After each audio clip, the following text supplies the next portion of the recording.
Okay, so I don't know how y'all gonna look at this. I wasn't gonna even post this, but I'm gonna go ahead and post it. Yes, I'm back where I was at, for making the biggest mistake in my life.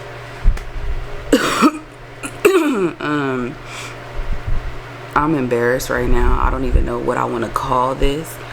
I want to call this probably how the title might be I lost everything, or how I almost lost everything.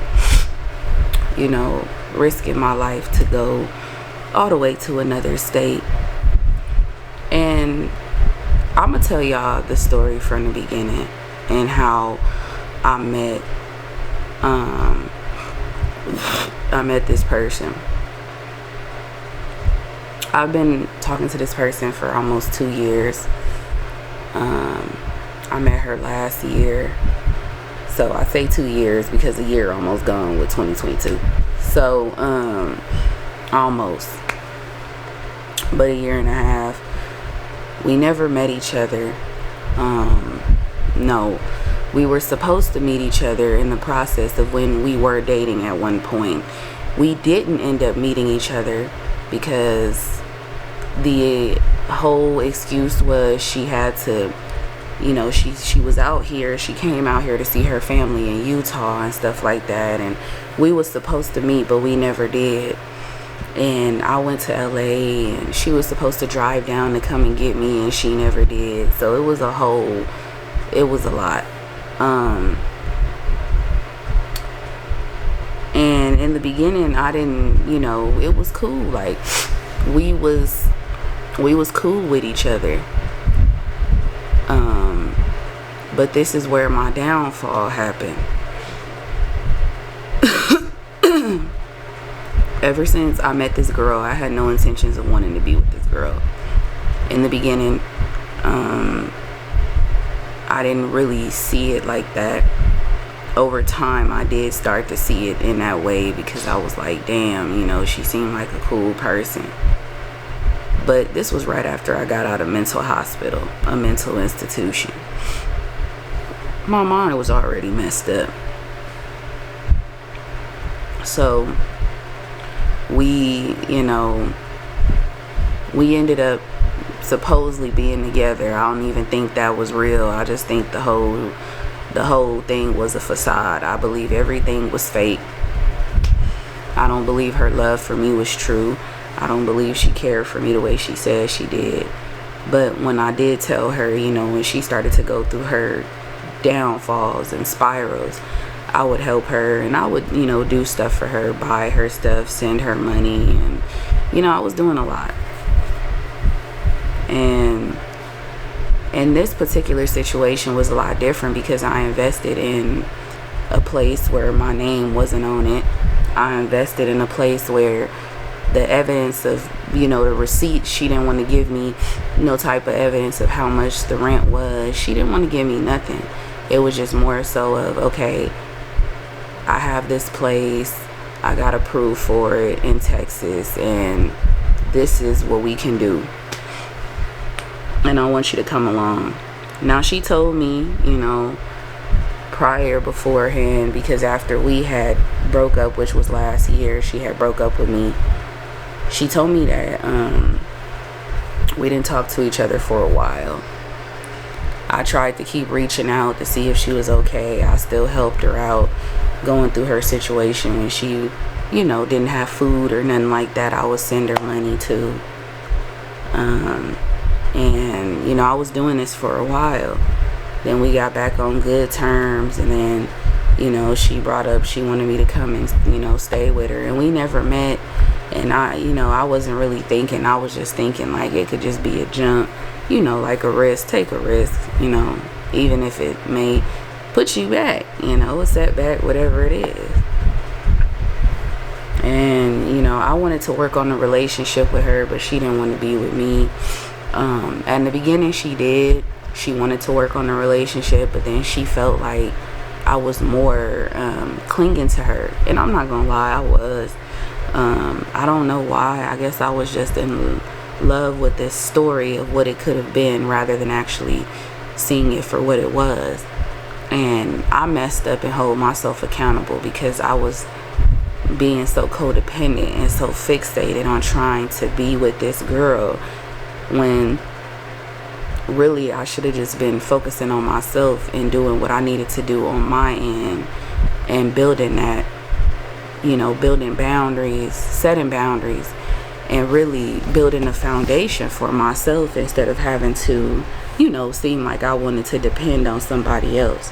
This is a very embarrassing thing to talk about because it makes me feel very stupid and it makes me feel very dumb.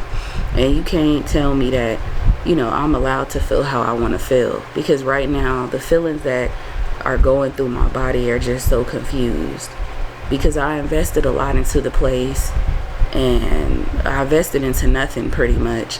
I resigned from my job. I no longer am working, so now I gotta find another job in the meantime, and I gotta figure out what I'm gonna do again. So I'm right back where I was last before, and I put myself in this position, and it took for her to tell me at the last minute of me about to board the train that she didn't even want me to come. But the whole thing was she kept making excuse after excuse. First it was her grandfather, then I let that go. Then next thing I know, she wanted me to come on the 22nd. She was supposed to get me. Then it was a gas leak in the house. It was just so many excuses. And at that point, my best friend was like, okay, well, look, it's like, do you want her to come or not? Because this is a livelihood situation. I was able to come back to where I'm at. I was asking, because the whole thing was she wasn't going, the excuse was, I wouldn't be able to pick you up for the next 3 days, so you got to find out what you finna do. Remind you, when I resigned, I had a lot of money.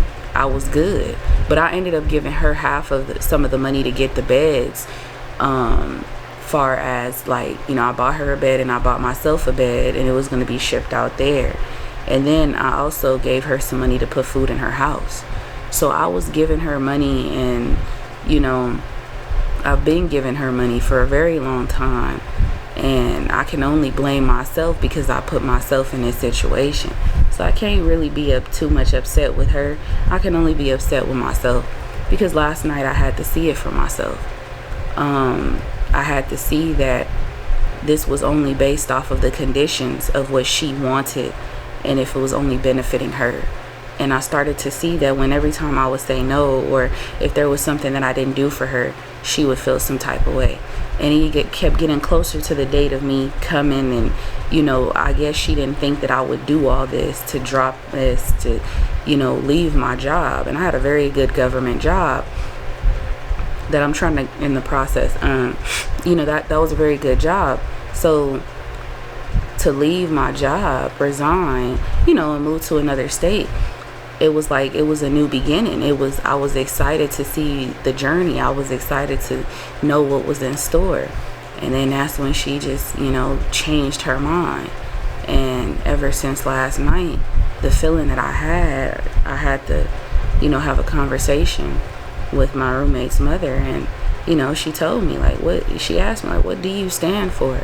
Because clearly you don't have boundaries. Because is it like people can walk all over you and do what they do? Can people use you and get away with what they get away with? And she always had the upper hand. This girl always called the shots and whatever she wanted, and she got what she wanted. And she was damn good at it, because I was so stupid and so gullible to put myself in a situation of almost losing my livelihood and not having nowhere to go or a place to lay my head, because I had money to leave to get to where I needed to get to. But even still, it was just like I was in the midst of trying to figure out where was I going to sleep once I got to Dallas, because I don't know anybody in Texas like that. So that alone was already like, I should have seen the red flags from the beginning, because we kept getting into arguments. She kept saying 1 minute she wanted me to come, the next minute she didn't. And it was just over the simplest things. But she would always call me when there was a problem. Always call me when she needed someone to talk to. Always say, hey, Alize, can we talk about this? Or, oh, I'm so mad because of this and that. It was just, I feel like I'm embarrassed because I put myself in this predicament, and I can only blame myself. I don't want to come on my channel to have to tell people this, but I'd rather just let y'all know. You feel me? So right now, I changed my address back to the original address I had.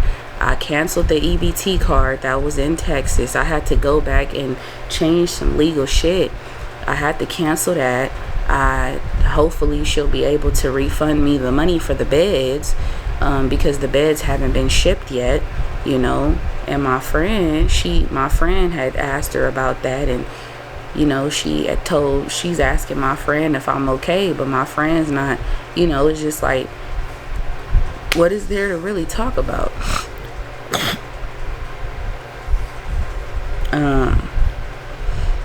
I feel, you know, I messed up. So don't be like me. Don't put your trust in people that you ain't never met before. Don't be like me. Don't do it, because it's not worth it. Don't put yourself in the predicament of almost, you know, it happens to the best of us. I could have lost my livelihood. So at least I have a place to stay for this time being, and you know, I'm applying to jobs right now. I'm gonna start working, so I'm gonna bounce back. But yeah, I'm working on getting my own. I'm gonna have my own.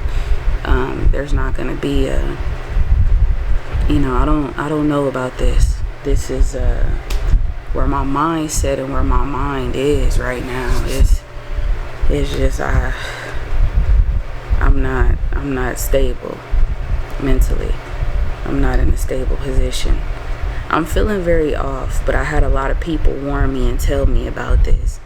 I don't want to put everything out there. I ain't gonna say the girl name or nothing, but I'm just saying, you know, this made me look foolish. I'm embarrassed. I feel dumb.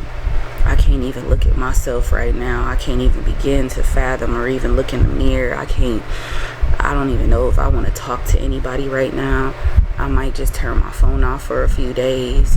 You know, I really just don't know if I really want to have, you know, like, once I start working, I feel like I'm going to just go ghost.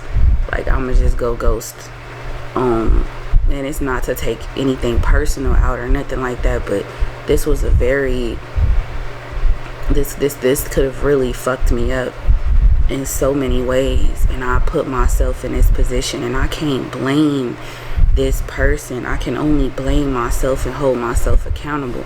There was no self-respect. There was no boundaries.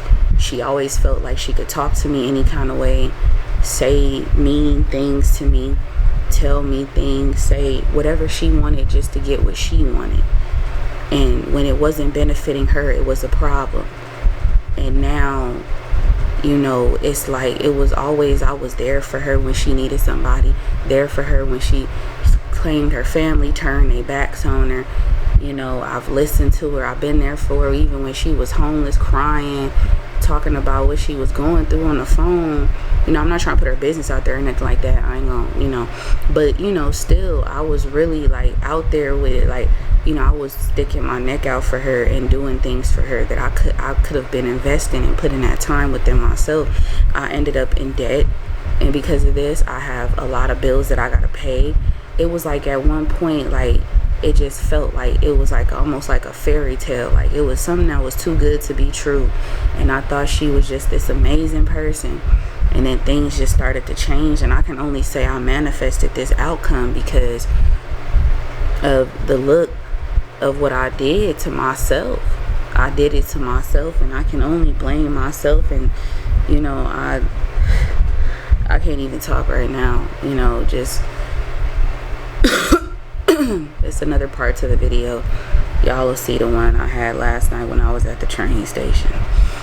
But, you know, I hope y'all enjoyed this. I'ma still try to drop videos every day, but